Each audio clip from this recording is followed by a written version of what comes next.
빛에 따라 변하는 사물을 그리고 싶어 해서 빛의 화가들이라 불리는 이들이 있습니다. 마네, 모네, 르누아르, 드가 같은 화가들입니다. 우리는 이들을 인상파라고 부릅니다. 마네의 풀밭 위의 점심은 매우 현실적이고 사실적입니다. 원근법 같은 고전적인 기법을 사용하지 않습니다. 그래서 당시 사람들은 그 그림을 보고 너무 못 그린 그림이라고 했다고 합니다. 모네의 해돋이는 사물이 선명하게 그려지지 않고 형체와 느낌만을 묘사합니다. 그는 사물을 그저 단순히 보이는 대로 그리는 것이 아니라 빛에 의해 결정되는 형상을 보여주려고 한 것입니다. 르누아르의 그림은 빛에 따라 변하는 살결의 색채를 묘사합니다. 그림 속의 사람들은 또 너무 행복합니다. 이런 것을 요즘 말로 소확행이라고 하죠. 소소하고 확실한 행복이라는 것입니다. 드가의 그림은 운동감 그리고 순간적 동작을 표현하여 마치 스냅사진 같은 표현을 합니다. 이들은 신고전주의나 낭만주의의 전통적인 주제나 기법에서 벗어나는 그림을 그립니다. 너무나 사실적이지만 그렇다고 사실주의는 아닙니다. 왜냐하면 화가 개인의 주관성을 결코 포기하지 않습니다. 그리고 특별한 장면을 그리지도 않습니다. 신화나 성경 속에 나오는 그런 장면이 아니라 평범한 일상을 그림으로 표현해냅니다. 그리고 가장 중요한 것은 역시 빛입니다. 빛에 따라 변하는 형상과 색채를 그립니다. 그리고 느낌을 표현합니다. 그들로부터 현대 미술이 시작되는 것입니다. 음악사에도 인상파로 분류되는 작곡자들이 있습니다. 드뷔시, 라벨 같은 작곡자입니다. 음악으로 빛을 표현했을까요? 그것은 아닙니다. 그들이 생각한 것은 낭만시대의 감정, 사상, 그리고 이야기의 묘사가 아니라 느낌과 감각으로 다가오는 음악입니다. 순간순간의 매혹적인 울림과 은빛깔이 중시됐습니다. 빛깔, 순간, 느낌. 역시 인상파 화가들과 매우 비슷합니다. 드뷔시와 라벨은 이전 고전과 낭만시대에 쓰던 장조, 단조 같은 음계에서 벗어나려고 하였습니다. 그래서 그들이 사용한 것은 고전보다 훨씬 전 시대에 사용했던 모드 선법. 이것은 중세시대 교회에서 사용하던 음계입니다. 그리고 온음계, 홀턴 스케일 같은 다른 스케일을 사용하였습니다. 그리고 안 어울리는 화음을 사용하였습니다.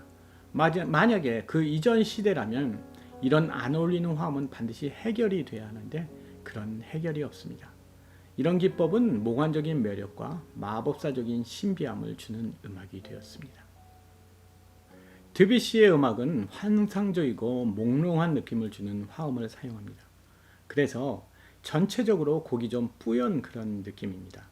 그리고 정확한 박자와 리듬을 지키지 않습니다. 그래서 서정적이고 자유롭습니다. 드뷔시는 서정의 마법사라고 불렸습니다.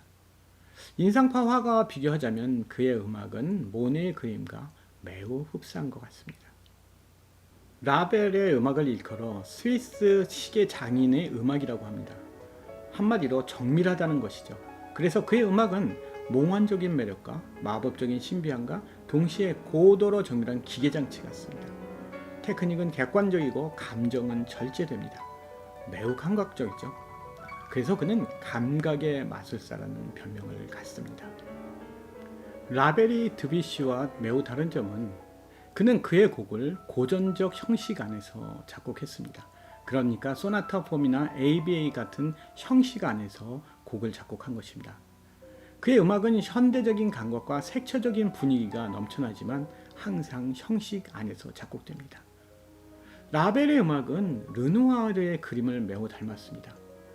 빛에 따라 변하는 피부의 색채처럼 화성은 색채감으로 반짝거리고 행복함을 가득 찬 그림의 내용처럼 멜로디는 편안하고 행복합니다. 라벨의 곡 중에 피아노 소나티네를 들어보겠습니다. 소나티네는 소나타의 축소형입니다. 소나티네는 두 가지 형식이 있습니다. 단일악장인 경우와 소나타와 같이 3악장인 경우입니다. 물론 이 곡의 제목은 소나티네입니다. 그러나 구성이나 난이도로 볼 때 결코 소나타의 축소형으로 보기에는 어렵습니다. 제목이 이렇게 붙은 이유는 아마도 처음에 경연대에 출품하기 위해서 1악장만 작곡했다가 나중에 2, 3악장을 더 작곡한 경우라 소나티네라고 붙인 것 같습니다. 2악장을 들어보겠습니다. 2악장의 제목은 미뉴에트입니다. 그러니까 더 정확하게 말하면 미뉴엣 앤 추리오입니다. 그런데 추리오 부분이 축소되어 있습니다. 그래서 전체적인 구조는 A, B, A 코다의 구조입니다.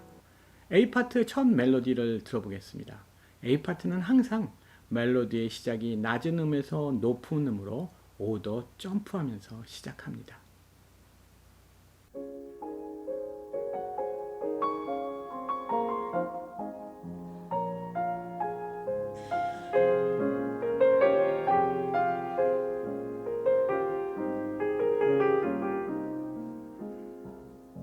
짧은 B 파트는 멜로디가 항상 높은 음에서 낮은 음으로 떨어집니다. 그 음의 진행은 C샵에서 G샵의 진행입니다. C샵에서 G샵의 진행으로 멜로디가 시작해서 C샵의 G샵으로 진행으로 멜로디가 반복하면서 끝을 맺습니다.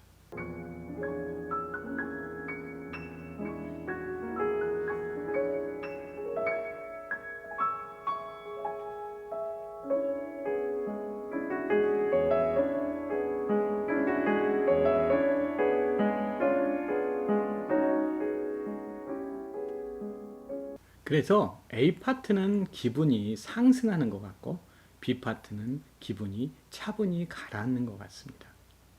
그리고 이 음악의 맨 끝 코다는 장중하게 끝을 맺습니다.